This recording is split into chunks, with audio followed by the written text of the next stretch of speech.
کیا جائے گا۔ قیامت کا وقوع ہونا ضروری ہے، اور قیامت تو جب قائم ہوگی تب ہوگی، دنیا میں بھی ایسا ہوتا ہے۔ ظلم کا انجام ٹھیک نہیں ہوتا، جبر کا انجام، جھوٹ کی زندگی لمبی نہیں ہوتی، دھوکے، فریب، فراڈ، ملمہ سازی، ان چیزوں کی عمریں اللہ نے تھوڑی رکھی ہیں۔ وقتی طور پر ظالم کو، دھوکے باز کو، جابر کو جو مہلت ملتی ہے، وہ سمجھتا ہے میری سیاست کام کر رہی ہے، وہ سمجھتا ہے میں بڑا دانا ہوں، بڑا چالاک ہوں، دیکھ لو اتنے ظلم کے، جبر کے، دھوکے کے باوجود بنا ہوا ہوں۔ حالانکہ اللہ کی طرف سے اسے مہلت ملتی ہے، اور بڑا ہی مہربان ہے۔ مہلت اس طرح دیتا ہے کہ میرے نبی پاک علیہ السلام نے فرمایا، جب میرا مسلمان نیکی کرتا ہے تو اللہ فرشتوں سے فرماتا ہے 70 گنا بڑھا کے لکھ لو اس کی نیکی، 70 گنا۔ اور جب گناہ کرتا ہے تو اللہ فرماتا ہے ٹھہر جاؤ، ابھی لکھنا نہ، اسے ٹائم دو۔ یا اللہ کتنا؟ فرمایا 24 گھنٹے تو دو، ہو سکتا ہے توبہ کر لے۔ یہ اس کی مہربانی ہے۔ اب وہ جو اللہ نے مہلت دی ہے نا کہ شاید توبہ کر لے، لوگ سمجھتے ہیں میری چالاکی کی وجہ سے نظام سیٹ چل رہا ہے، میں بڑا تیز ہوں، 2 4 5 باتیں بولتا ہوں سب صحیح ہو جاتا ہے۔ لوگ اس کو اپنی دانائی سمجھ لیتے ہیں، حالانکہ وہ اللہ کی طرف سے۔ فرعون نے کئی 100 سال حکومت کی، اور اس طرح اس نے ظلم کیے کہ لاکھوں اور ہزاروں بچے قتل ہی کرا دیے۔ 12,000 عورتوں کے پیٹ میں حمل تھا، اس نے ضائع کرا دیا۔ جب حضرت موسیٰ علیہ السلام اپنی قوم کو لے کے نکلے، رستے میں دریا آ گیا، فرعون پیچھے لگا ہوا تھا۔ وَإِذْ فَرَقْنَا بِكُمُ الْبَحْرَ فَأَنْجَيْنَاكُمْ، اللہ فرماتے ہیں تمہارے لیے میں نے دریا کو پھاڑا اور تمہیں نجات دے دی۔ وَأَغْرَقْنَا آلَ فِرْعَوْنَ، اور فرعون کو غرق کر دیا۔ وَأَنْتُمْ تَنْظُرُونَ، تم کھڑے دیکھ رہے تھے۔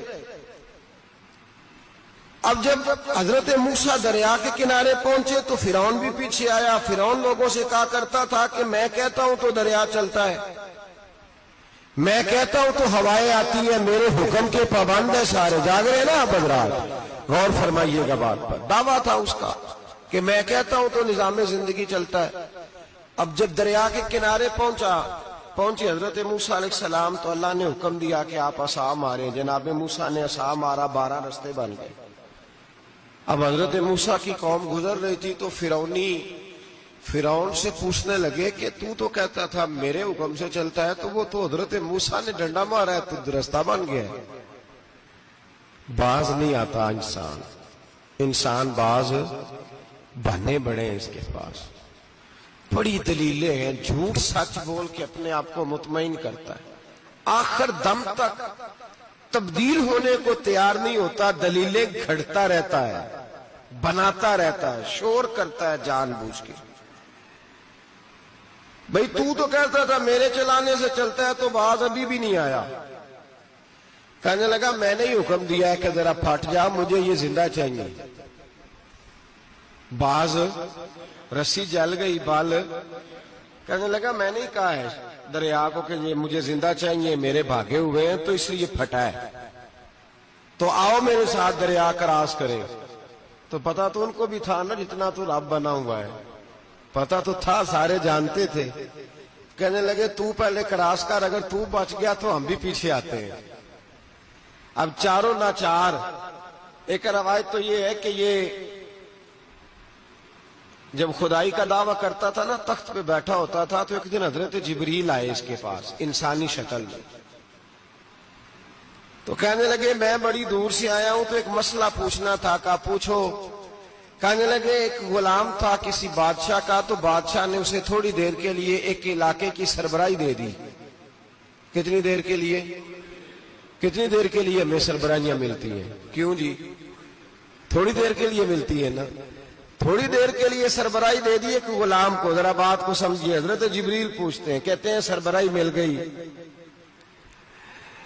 اب وہ مالک ہی بن کے بیٹھ گیا ہے، وہ بات ہی نہیں سنتا، اس کو تھوڑی دیر کے لیے بنایا تھا، وہ تو خدائی کا دعویٰ کرنے لگا ہے۔ آپ بتائیں اس کا انجام کیا ہونا چاہیے، یہ مسئلہ پوچھنے آیا ہوں۔ تو فرعون کہنے لگا اس کا انجام یہ ہے کہ اسے پانی میں غوطے دے دے کے مار دے۔ انجام کیا ہے؟ بولیے بولیے، کیا انجام ہے؟ کیا انجام ہے جی؟ پانی میں، اللہ اکبر، اپنی سزا تجویز کر رہا ہے۔ اس کی سزا کہ اسے پانی میں غوطے دے دے کے مارو ظالم کو۔ اسے تھوڑی دیر کے لیے بنایا تھا اور وہ چھائی گیا ہے، قبضہ ہی کر گیا ہے۔ حضرت جبریل کہنے لگے جی آپ لکھ کے دے دیں گے؟ کہنے لگا لاؤ لکھ دیتے ہیں۔ لکھوا لیا، جناب جبریل رکا لے کے تشریف لے گئے۔ اب جب فرعون دریا میں آیا نا تو اللہ نے حکم دیا مل جا۔ جب دریا ملا چیخنے لگا تو حضرت جبریل آئے، کہنے لگے تیرا ہی فتویٰ ہے، یہ تیری سزا ہی ہے نا، ہم بھی بڑی سزائیں تجویز کرتے ہیں، یہ جھوٹا ہے جی، اس کا تو فلانا علاج ہونا چاہیے، تو اگر تو جھوٹ بولے تو یہ فلانا بڑا جاور ہے جی، اس کے ساتھ اس طرح ہونا چاہیے، تو اگر تو یہ کام کرے تو جو سزا تو لوگوں کے لیے تجویز کر رہا ہے تو اپنے بارے میں بھی سوچ۔ اب جب غوطے آئے نا، آخری وقت دیکھا وہ فرعون جو کہتا تھا میری مرضی سے دریا چلتا ہے۔ علامہ صاوی نے تفسیر صاوی میں لکھا ہے تڑپ کے رونے لگا۔ جب یہ مزاج ہے، ایک دفعہ اوپر آتا ہے آدمی جب دریا میں جاتا ہے، اوپر آیا تو چیخنے او میرے حواریو خدا کا واسطہ مجھے بچاؤ۔ کہنے لگے تو کہتا تھا میری مرضی سے چلتا ہے۔ بے بسی ہے، تڑپتا ہے، روتا ہے، وارث شاہ مان کری نہ وارثہ دا، رب بے وارثہ کر کے مار دائی، تڑپ رہا ہے، چلا رہا ہے، کوئی مدد کو نہیں پہنچتا۔ اب جب آخری غوطہ آیا تو کہنے لگا آمنا برب موسیٰ و ہارون، میں موسیٰ کے رب کو بھی مان گیا، ہارون کے رب کو بھی۔ اللہ نے فرمایا نہیں، اب تیرا ماننا قابل قبول ہے، اس وقت ماننا تھا جب تجھے مہلت دی تھی، جب تو جوان تھا۔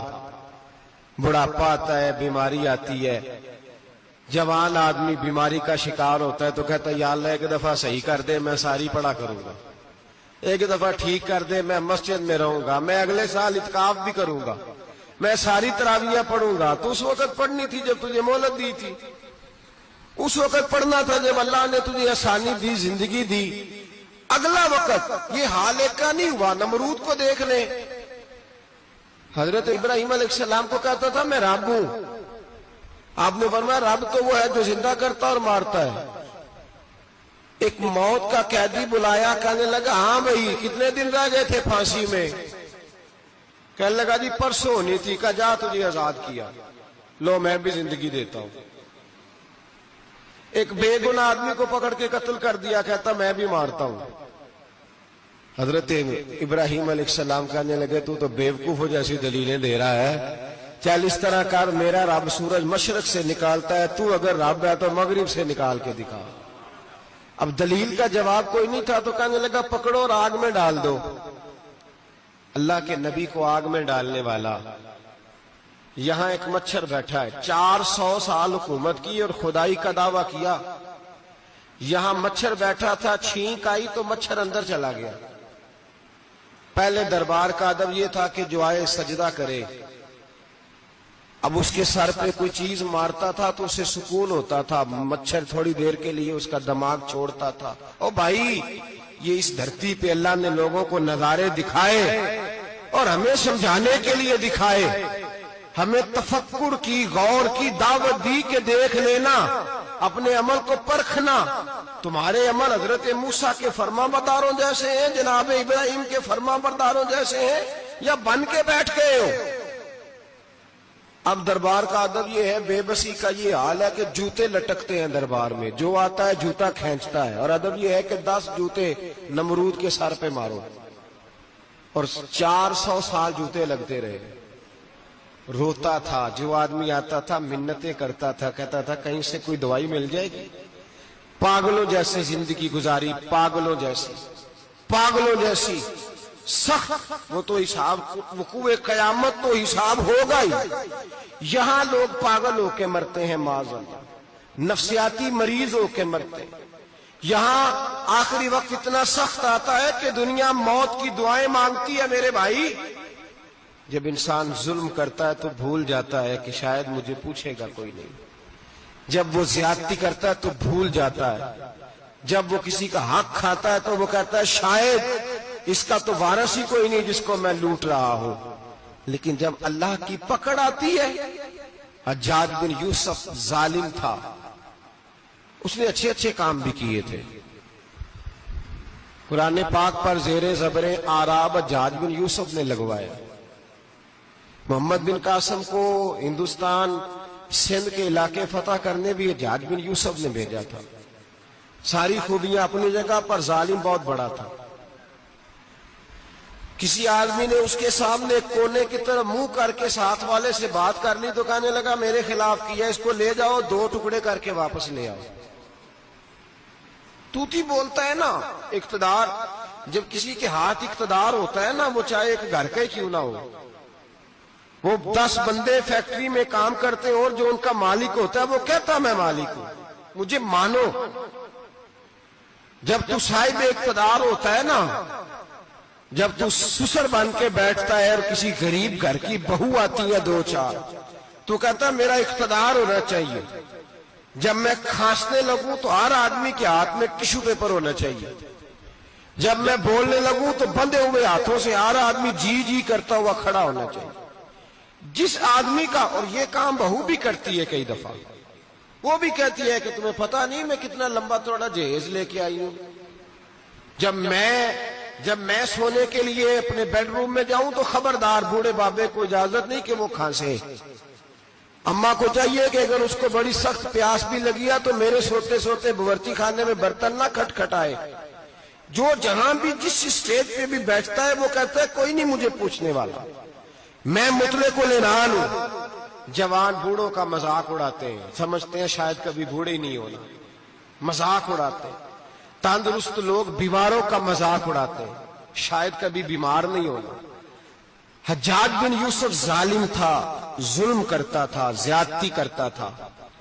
حضرت سعید بن جبیر ایک تابعی بزرگ تھے. اتنے بڑے بزرگ تھے کہ ساری رات نماز پڑھتے تھے، سارا سال روزہ رکھتے تھے.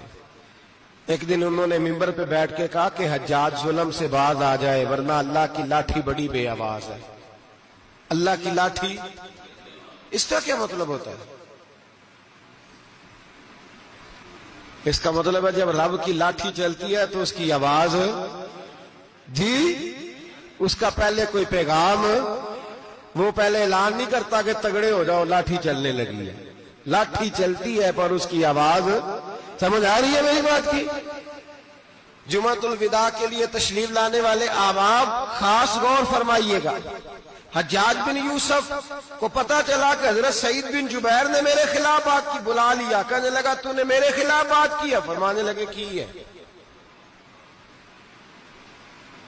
کہنے لگا تجھے پتا ہے میں قتل کر دوں گا؟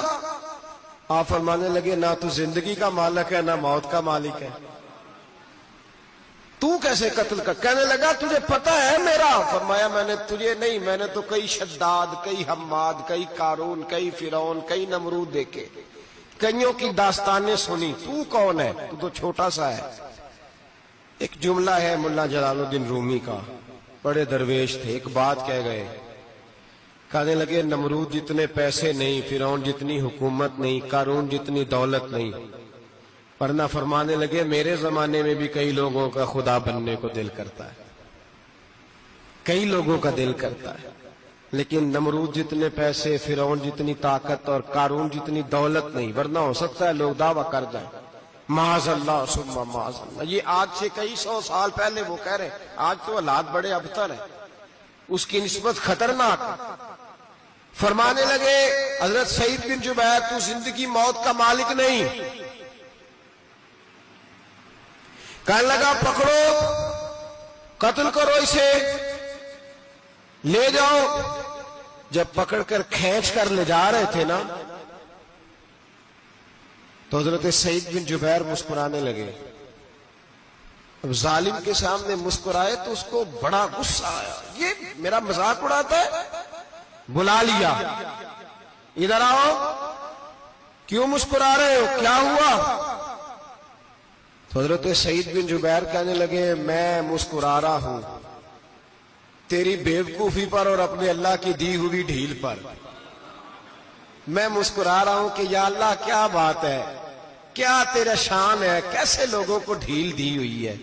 میں مسکرا رہا ہوں تیری بیوقوفی پر کہ تو سمجھتا ہے شاید مجھے پوچھنے والا کوئی نہیں. کہنے لگا اس کو باہر نہ لے جاؤ، میرے سامنے قتل کرو.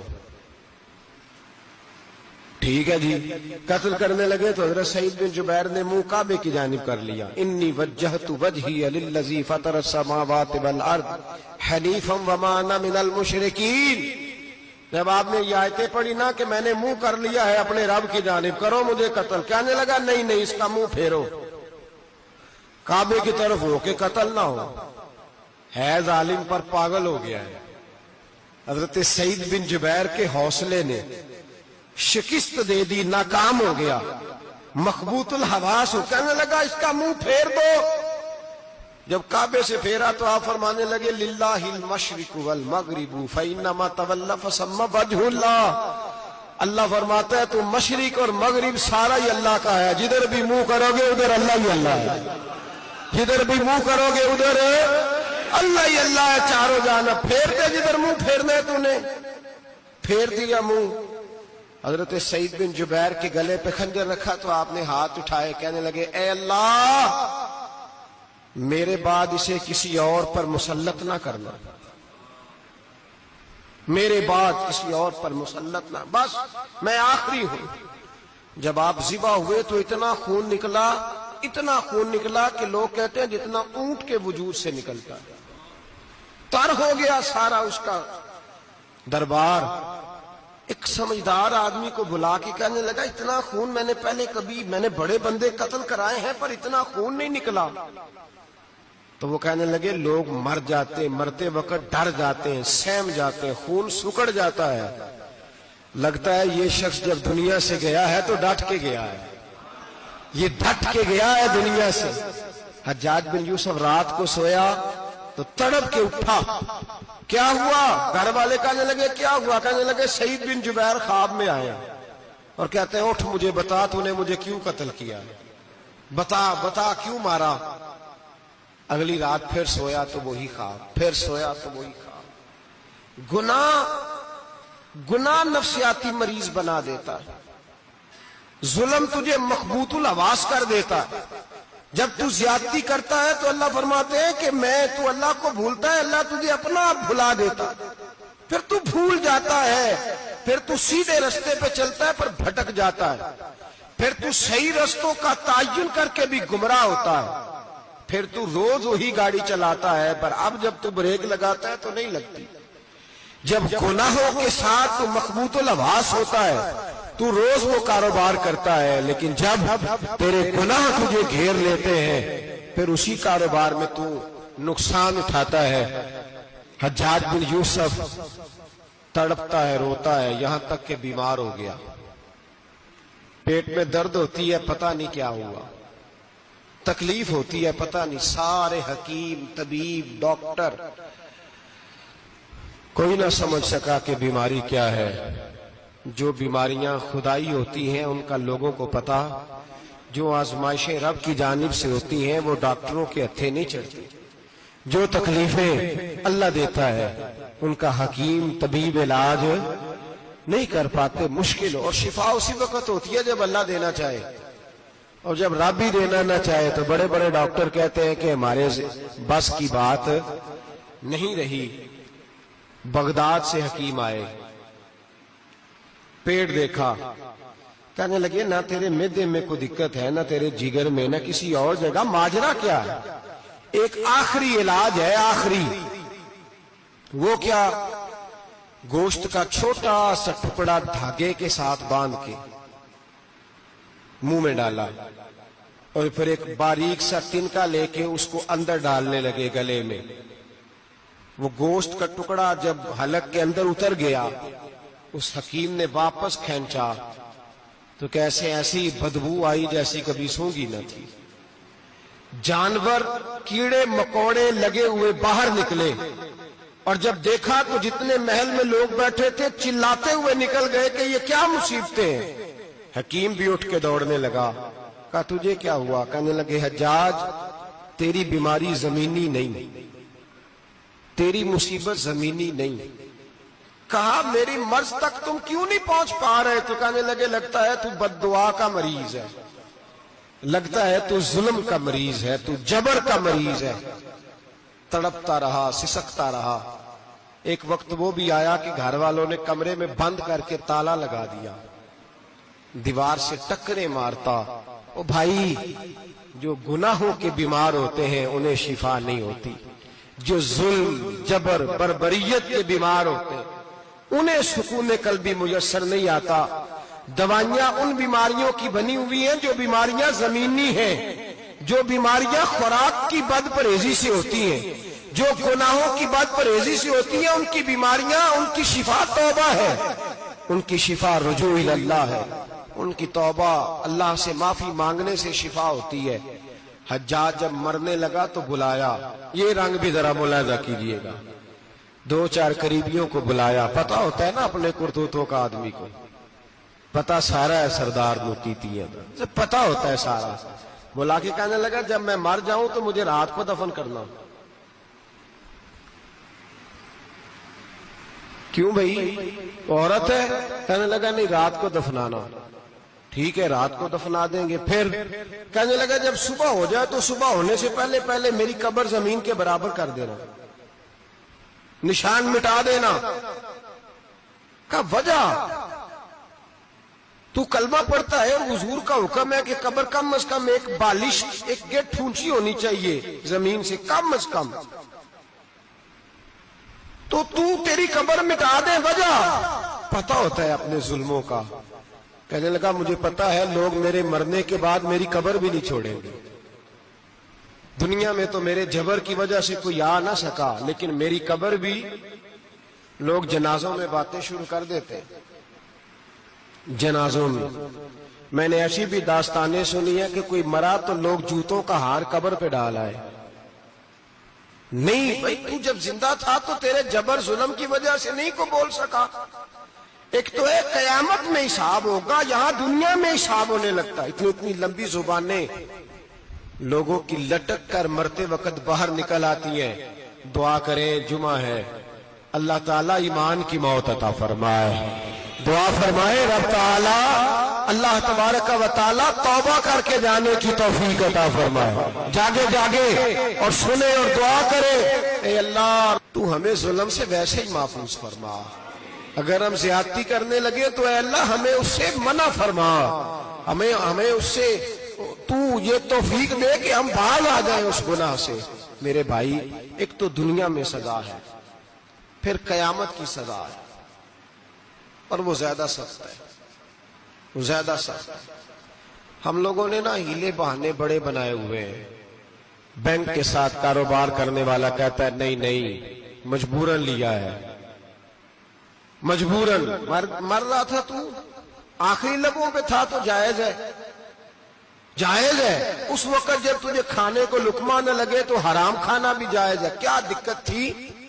کیوں اللہ رسول کے مقابلے میں کھڑا ہوا تو؟ کیوں سود کا دھندا کیا؟ کیا تکلیف تھی؟ کہاں تو الجھ گیا تھا؟ ہم جان بوجھ کے اپنے لیے جہنم کٹھی کرتے ہیں، پھر کہتے ہیں سکون نہیں زندگی میں۔ کہاں سکون آئے گا؟ کیسے آئے گا؟ ہم نے خود آگ لگائی ہے چمن میں اپنے۔ جو قیامت کی سزا ہے، میرے نبی پاک علیہ السلام نے فرمایا رب تمہیں سامنے کھڑا کرے گا۔ اور کس طرح کھڑا کرے گا؟ فرمایا لوگوں کے وجود سے کپڑے اتر جائیں گے، زمین اس طرح دہکے گی جس طرح تانبا زمین پہ رکھا جائے اور آگ جلائی جائے۔ تانبا دیکھا ہے آپ لوگوں نے؟ یہ بھی گرمی گزری ہے نا، تو فرش پر جب سورج پڑتا تھا تو ننگے پاؤں چلا نہیں جاتا تھا۔ صحیح کہہ رہا ہوں؟ ننگے پاؤں، بچے کا پیر زمین پہ لگتا ہے تو چیخ اٹھتے ہیں، کہتے ہیں اوہ جل گیا پیر، حالانکہ یہ فرش دنیا کے ہیں۔ اور اگر تانبے کے اندر خاصیت ہے کہ اگر کوئی دھات جلدی اور زیادہ گرم ہوتی ہے تو وہ تانبا ہے، میرے نبی نے مثال دی تو اس کی دی جو سخت تھا، فرمایا تانبے کی طرح زمین تپائی جائے گی اور پھر ننگے پاؤں رب تمہیں کھڑا کرے گا. آج سورج کی پشت تمہاری جانب ہے، قیامت میں منہ تمہاری جانب ہوگا. نیزہ آپ نے دیکھا ہوگا، نیزہ ہوتا تھا. فرمایا یہ جو تم نیزے دیکھتے ہو صرف سوا نیزے کے برابر سورج قریب آ جائے گا اور پھر اللہ تمہیں سامنے کھڑا کر کے تم سے سوال جواب کرے گا. اور حضور نے کہہ دیا ہے تو اب کسی نعت خواں کے کہنے سے بات بدل سکتی، کسی پیر کے کہنے سے جملہ بدل سکتا، کسی خطیب کے کہنے سے فکر نہ کرنا وہ سامنے جنت پڑی ہے، اب بات بدل سکتی. خدا کی رحمت پر بھروسہ رکھنا ضروری ہے، نبی پاک کی شفاعت کی امید رکھنا. بولیے. لیکن جو حضور نے بیان کیا ہے اس کو ماننا بھی یہ بھی ضروری ہے. میرے نبی پاک نے فرمایا اللہ تم سے حساب لے گا اور اللہ پوچھے گا، تم نے جواب دینا ہے. حضور کس کس شے کا؟ فرمایا جو پہنتے ہو اس کا جواب نہیں دینا، جو کھاتے ہو اس کا جواب نہیں دینا، جو اللہ کے راستے میں دیتے ہو اس کا جواب، باقی ہر شے کا جواب دینا ہے. ادھر جو پلاٹ ہے اس کا بھی جواب دینا ہے، اور جو بچوں کو پیسے بتائیں ان کا بھی جواب دینا ہے، جو چھپائے ہیں ان کا بھی. ثم لتسألن یومئذ عن النعیم. جو کمیٹی اپنے محلے میں ڈالی ہے اس کا بھی جواب دینا ہے، جو سسرال کے علاقے میں ابا جی سے چوری ڈالی ہوئی ہے اس کا جواب بھی، سب کا جواب دینا ہے. تمام حساب کتاب. اور اللہ فرماتے ہیں میں سامنے کھڑا کر کے ہر سوال کا تجھ سے جواب، تجھے ہر سوال کا جواب. اچھا یہ جو بڑے لوگ تھے وہ حساب سے ڈرتے تھے، ہم چھوٹے لوگ ہیں ہم حساب سے ہم نہیں ڈرتے، ہم کہتے ہیں دیکھی جائے گی. بڑے لوگ جو تھے وہ حساب سے. حضرت ابوبکر صدیق دعا کرایا کرتے تھے، دعا کرو اللہ مجھ سے حساب نہ پوچھے. حضرت عمر فاروق رضی اللہ تعالیٰ عنہ اپنے بیٹے سے کہتے تھے بیٹا اپنے باپ کے لیے رحمت کی دعا کرنا، میں درگزر والا ہوں، میں حساب والا کوئی نہیں. بڑے لوگ ڈرتے تھے، بڑے لوگ. حضرت عثمان غنی قبر پہ کھڑے ہوتے تھے تو داڑھی آنسوؤں سے بھیگ جاتی. غلام کہتے ہیں حضور 3 دفعہ نبی پاک نے آپ کو جنت کی بشارت دی ہے، 3 دفعہ بشارت دی ہے تو آپ کیوں اتنا روتے ہیں؟ عثمان غنی فرماتے جس رسول نے مجھے جنتی کہا ہے اسی محبوب نے مجھے فرمایا تھا عثمان قبر آخرت کی منزلوں میں سے پہلی منزل ہے. اور آپ فرماتے میرے تو کمرے میں دیا گل ہو جائے تو مجھے ڈر لگتا ہے، اس میں تو مکمل اندھیرا ہے. آپ فرماتے کھڑکیاں بند ہو تو دم گھٹنے لگتا ہے، اس کو تو دروازہ ہی کوئی نہیں، روشن دان تک نہیں. بھائی جو بڑے تھے وہ ڈر رہے تھے. مولا علی شیر خدا نماز کا وضو کر کے کانپتے تھے، کانپتے.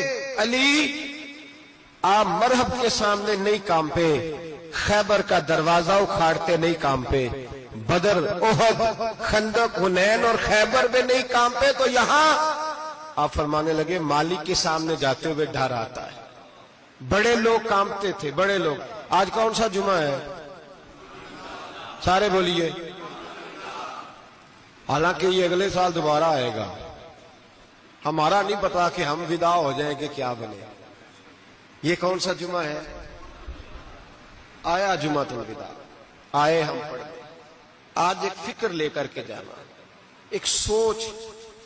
جہاں روز رات کو بیٹے کی ٹینشن، بیٹی کی ٹینشن، بھائی کی ٹینشن، پوتے کی ٹینشن ہوتی ہے نا، ایک ٹینشن اور اپنے آج ایک ٹینشن بڑھا لو، قبر کی ٹینشن پیدا کر لو، قیامت کی تھوڑی سی فکر کر لو، تھوڑی سی ایک لمحے کے لیے صحیح تھوڑا خیال پیدا کرے. حضرت حسن بصری نام سنا ہوا ہے نا، یہ حضرت علی کے شاگرد ہیں. نبی پاک کے گھر میں آ جاتے تھے کئی دفعہ، بچے تھے جب. حضرت حسن بصری تابعی ہیں. فرماتے خانہ کعبہ میں عمرہ کرنے گیا، طواف کعبہ کر رہا تھا تو بڑا عجیب منظر ہوا. رات کی تنہائی ہوئی. اس وقت کئی دفعہ طواف بند بھی ہوتا تھا، اس لیے ایک رش کم ہوتا تھا تو رات کو سب سو جاتے. کہتے رات ذرا گہری ہوئی تو لوگ اپنا اپنا خیمہ لے کے جاتے تھے. اب تو ہوٹل ہے نا تو خیمے لگتے تھے، لوگ خیمہ لے کے جاتے تھے، جہاں جگہ ملتی تھی خیمہ لگا کے رہتے تھے. فرماتے میں رات کو سویا خیمے میں، ایک دردناک آواز آئی، میٹھی ہے، دھیمی ہے، پر درد بڑا ہے۔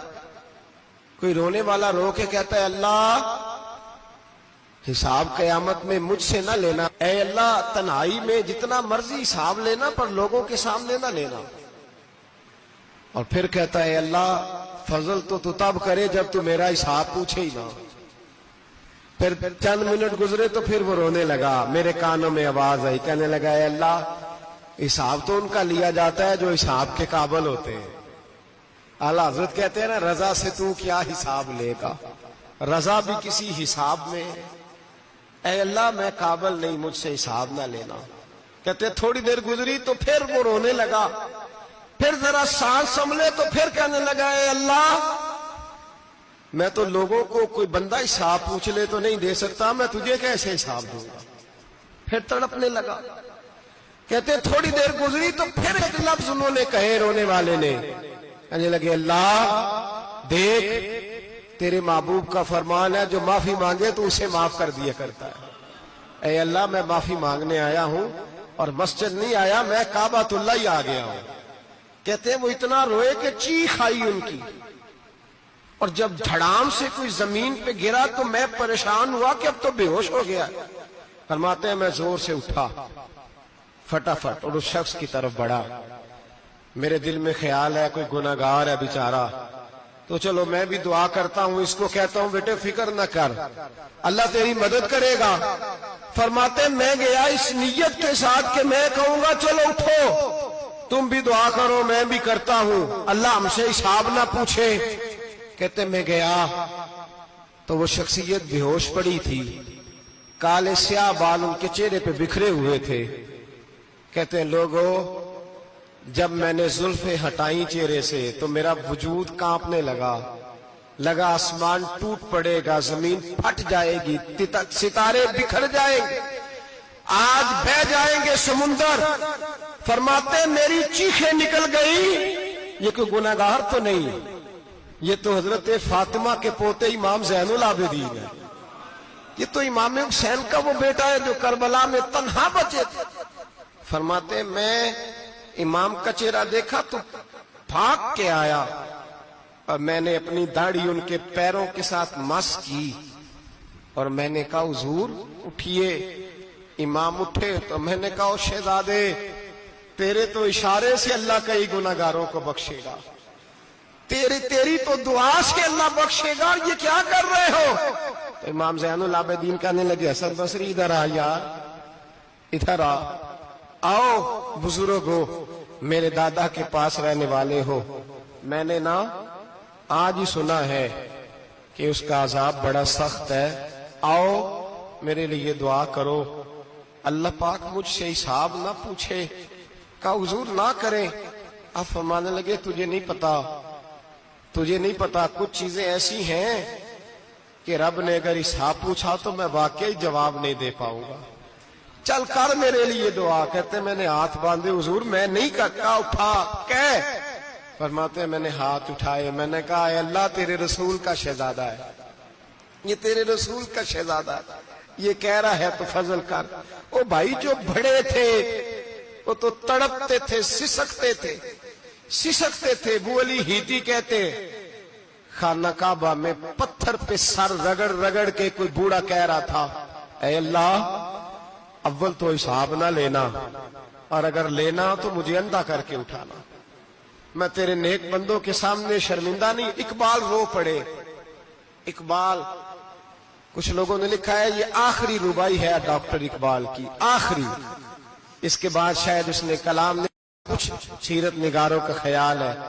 اقبال مدینے کی طرف منہ کر کے کہنے لگے تو غنی از ہر دو عالم من فقیر، اللہ تو غنی ہے میں تو فقیر ہوں، روز محشر عذر ہائے من پذیر، اے اللہ اول تو میرا کوئی عذر قبول کر لینا محشر کے دن، اور اگر نہ کرنا ہوا گر تمہیں بینم حسابم نہ گزیر، اگر ضرور ہی میرا حساب لینا ہے، اے اللہ اگر تو نے ضرور لینا ہے، اے اللہ اگر ضرور ہی لینا حساب، اول تو میرا عذر مان لینا، میری کمزوری پہ رحم کرنا، اے اللہ میرے بڑھاپے پر میری کمزوری پر رحم کرنا، اگر ضرور حساب لینا ہے از نگاہ مصطفیٰ پنہا بغیر، تو اے اللہ ذرا حضور کی نگاہوں سے اوجھل کر کے لینا، اے اللہ مجھے شرم آئے گی۔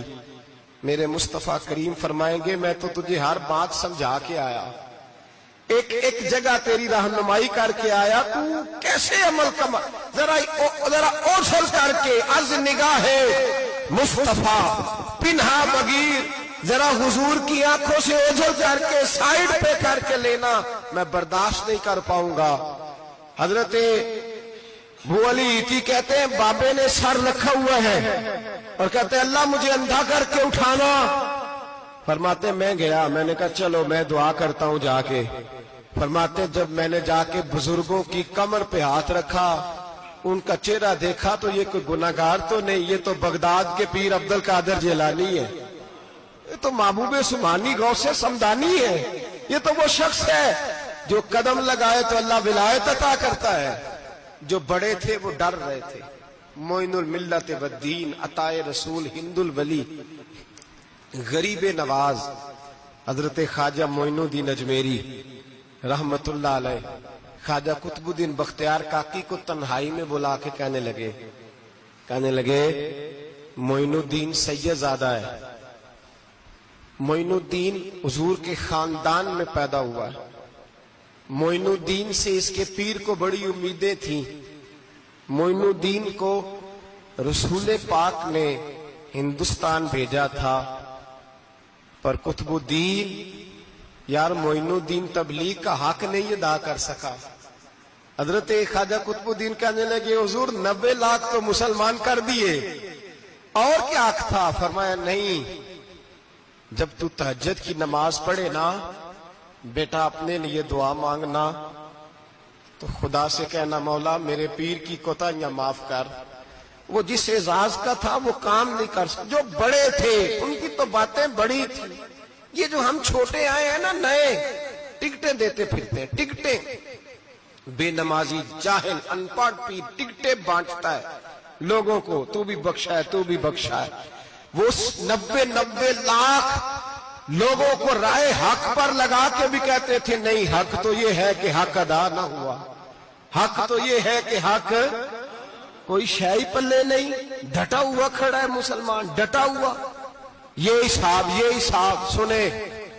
کسی نے حضرت ابو ہریرہ سے کہا کہ کوئی ایسی حدیث سناؤ جو آپ کو بھی بڑی محبوب ہو، حضرت ابو ہریرہ نے چیخ ماری، رونے لگے اور بے ہوش ہو گئے، پھر ہلایا پانی پلایا، اٹھے، کہا حضور بات کی تھی حدیث سنائے، پھر رونے لگے۔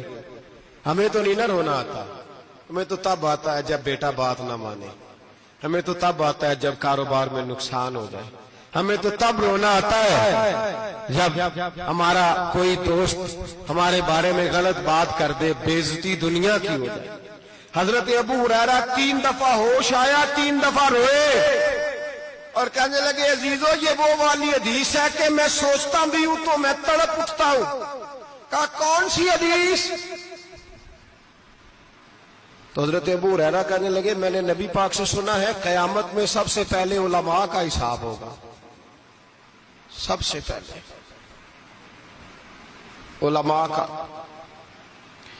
رب کریم فرمائے گا تمہاری دین کے نام پر بڑی موجیں تھیں، ہمارے بڑے پوسٹر چھپتے تھے، لائنیں بنا کے لوگ تمہارے ہاتھ چومتے تھے،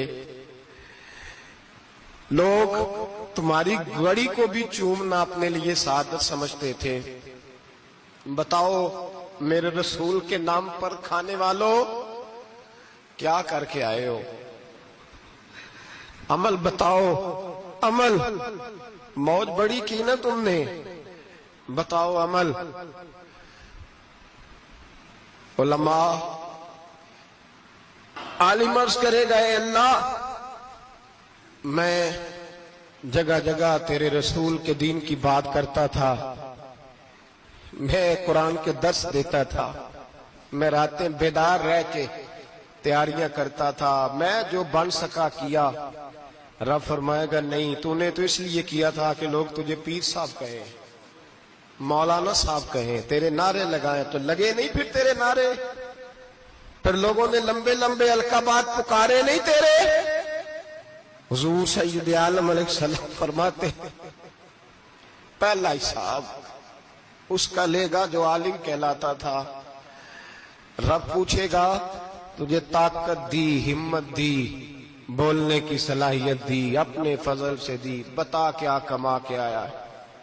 حضرت ابو ہریرہ روتے ہیں، کہتے ہیں میں بھی تو حدیثیں سناتا ہوں، میں بھی تو عالم ہوں، میرے پیچھے بھی تو لوگ بھاگتے ہیں، لوگوں بتاؤ اگر اللہ نے ابو ہریرہ سے پوچھا تو کیا جواب دے گا؟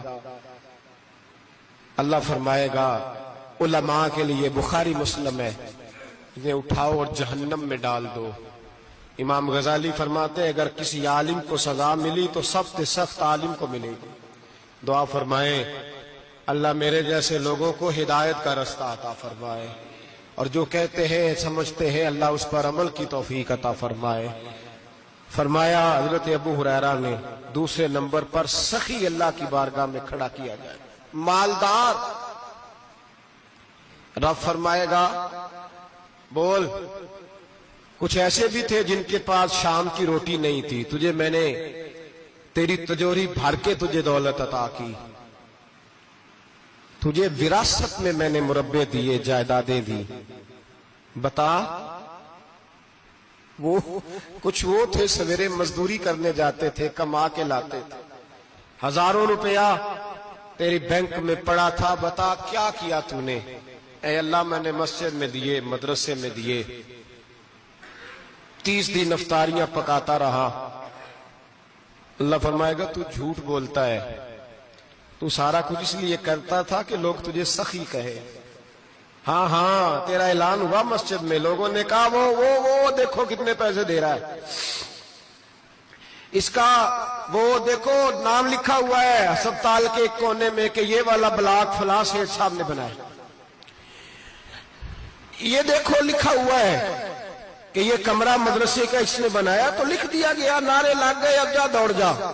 اللہ جہنم میں پھینک دے گا۔ فرمایا پھر شہید کھڑا کیا جائے گا، ہاں بھئی تجھے طاقت دی، ہمت دی، بتا کہاں خرچ کی، کہاں؟ اے اللہ شہید ہی ہو گیا۔ فرمایا وہ تو اس لیے ہوا تھا کہ لوگ تجھے شہید کہیں، بہادر کہیں، تیرے نام پہ روڈ کا نام رکھا جائے، تمغہ حسن کارکردگی ملے، سو مل گیا۔ میرے لیے بتا کیا کر کے آیا ہے، میرے لیے، اسے اٹھاؤ اور جہنم میں پھینک دو۔ بھائیو عذاب کڑا ہے، عذاب سخت ہے، حساب سخت ہے، اور جو حساب لینے والا ہے اس کو، میں نا تراویح ہو رہی تھی تو قاری صاحب نے ایک سورہ یاسین شروع کی، وَامْتَازُوا الْيَوْمَ أَيُّهَا الْمُجْرِمُونَ۔ اللہ فرماتا ہے قیامت میں میں کہوں گا مجرم جو ہے نا وہ صفوں سے باہر آ جائے، صفوں سے باہر آ جائے۔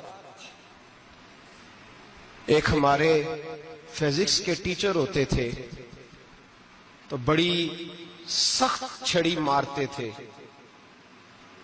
تو جب وہ قد بھی بڑا تھا، جلال بھی بڑا تھا، اور اصول بڑے اچھے انسان تھے لیکن سخت تھے، تو مجھے یاد آتا تھا کہ جب وہ سویرے آ کے کہتے جس نے کام نے لکھا وہ باہر نکل آئے، دو قسم کی چوٹ لگتی تھی۔ ایک تو خیال یہ آتا تھا کہ شرمندگی بڑی ہوگی کہ سارے اسٹوڈنٹ بیٹھے ہیں اور 2 3 4 ان کو کہا وہاں مرغے بن جاؤ، بڑی شرم آتی تھی۔ اور پھر جب وہ مارتے تھے اتنا سخت مارتے تھے کہ کئی دن تکلیف رہتی تھی، بتایا نہیں جاتا تھا۔ وہ اسٹوڈنٹ بتاتے تھے کہ یار اس سے بچو کسی بھی طریقے، اور کسی کا کام رہ بھی جاتا تھا کہتے تھے اس پیریڈ کی ڈیوٹی سبق یاد کر کے آنا ہے۔ سخت ٹیچر کے بارے میں تیرا میرا یہ رویہ ہے۔ تو یاد آ رہا تھا یا وہ کہہ رہے تھے نا وَامْتَازُوا الْيَوْمَ أَيُّهَا الْمُجْرِمُونَ، تو میں صف میں کھڑا تھا تو 2 قطرے میرے بہ گئے آنسو کے. مجھے ساتھ بچہ کہنے لگا طبیعت ٹھیک ہے. میں نے کہا طبیعت تو ٹھیک ہے, کچھ یاد آ گیا ہے کہ میدان محشر میں یہاں تو چھپے ہوئے ہیں نا عیب, چھپے ہوئے. اور بھائی رب بڑا کریم ہے, عیبوں کے باوجود نوازتا ہے. میرا دعویٰ یہ ہے اگر ہمارے عیب کھل جائیں, لوگ ہمیں دھرتی پہ جینے نہ دیں, لوگ جینے نہ دیں, نکال دیں, اپنے بھی ہمیں برداشت نہ کرے, یہ تو اس کا کرم ہے. پتہ سارا ہے سردار نو کیتیاں دا, پردہ چپایا ہی تیرا بھلا ہو سی. وَامْتَازُ الْيَوْمَ أَيُّهَا الْمُجْرِمُونَ, اللہ فرمائے گا مجرم باہر آ جائے. یا اللہ کیا ہوگا جب سوال جواب ہوں گے تو رب فرماتے ہیں تیری زبان پہ مور لگا کے بند کر دوں گا. تیرے ہاتھ بولیں گے, پیر بولیں گے, سر بولے گا, پیٹ بولے گا. اس وقت کی فکر پیدا کرے, ٹینشن پیدا کرے. وقوع قیامت حق ہے. اور باندھ کے نا لوگ پیر باندھ کے زور کے ساتھ باندھتے.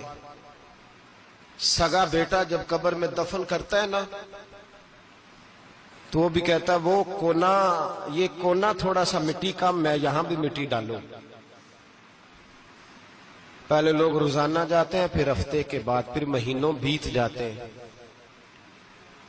کچھ قبریں ایسی بھی ہیں جن پہ کھڑے ہوں تو لگتا ہے قبریں رو رہی ہیں اور کہتی ہیں جاؤ میرے گھر والوں سے جا کے کہو کوئی پھیرا ہی لگا جائے.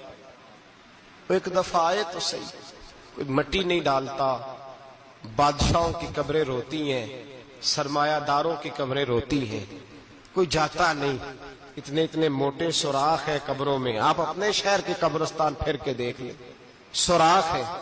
او بھائی حضرت مولا علی شیر خدا قبرستان گئے تو پہلے رونے لگے, پھر کہنے لگے قبروں والوں کیا حال ہے تمہارا. تو آپ فرماتے ہیں مردہ مجھے اندر سے بول کے کہنے لگا علی کفن پھٹ گیا, ہڈیاں ٹوٹ گئی, مال تو دے آئے تھے وارثوں کو پر حساب ہمیں دینا پڑ رہا ہے, تو بتا پیچھے کیا حالات ہیں. تو حضرت علی کہنے لگے تمہاری بیویوں نے اور نکاح کر لیے, تمہارے دوستوں نے نئے دوست بنا لیے, تمہاری اولادوں نے تمہارے بغیر جینا سیکھ لیا, تمہاری جائیدادیں بٹ گئیں, تمہارا پیسہ تقسیم ہو گیا. پہلے تو کوئی تمہارا نام لیتا تھا, اب تو تمہارا ذکر ختم ہو گیا ہے. اب تو 1-2 نسل تک تمہارا ذکر تھا, اب تو تمہیں یاد ہی کوئی نہیں کرتا. کہتے ہیں لوگ یہاں کوئی رہا کرتا تھا, یہاں کوئی ہوا کرتا تھا, اب تو تم قصہ پارینہ, قصہ ماضی ہو گئے. حساب کا وقت قریب ہے, قریب آ گیا وقت. اللہ فرماتے اقترب للناس حسابهم وهم فی غفلۃ معرضون, فرمایا حساب کا وقت قریب آ گیا ہے تو ابھی بھی غافل ہے. جمعۃ الوداع ایک پریشانی لگانے کا ارادہ تھا, بڑی پریشانیاں پالی ہیں, ایک پریشانی اور پال لو. جس کو یہ پریشانی لگ جائے اس کی عمل سنورنے لگ جاتا ہے. یہ پریشانی پال لو کہ اگر مجھے حساب دینا پڑے. حضرت عمر کا فرمان, آپ فرمایا کرتے تھے اپنا حساب خود کر لو قبل اس کے کہ اللہ تمہارا حساب کرے. خود کر لو اپنا حساب, خود کھاتے ٹھیک کر کے رکھو, چیک کر کے رکھو. میری دعا ہے اللہ پاک ہمیں ان میں شامل کرے جن کو وہ معاف کرنے والا ہے. آمین تو کہہ دے. اللہ تبارک و تعالی ہمیں ان لوگوں میں شامل کرے جنہیں اللہ بغیر حساب جنت عطا کرنے والا. فکر پیدا کریں, سوچ پیدا کریں. اللہ تبارک و تعالی کو راضی کرنے کے ایام ہے اور اس کی رضا کی طرف توجہ کریں سارے حضرات. اللہ تبارک و تعالی آپ کو سعادت مندیاں اور برکتیں عطا فرمائے. آخر دعوانا الحمدللہ.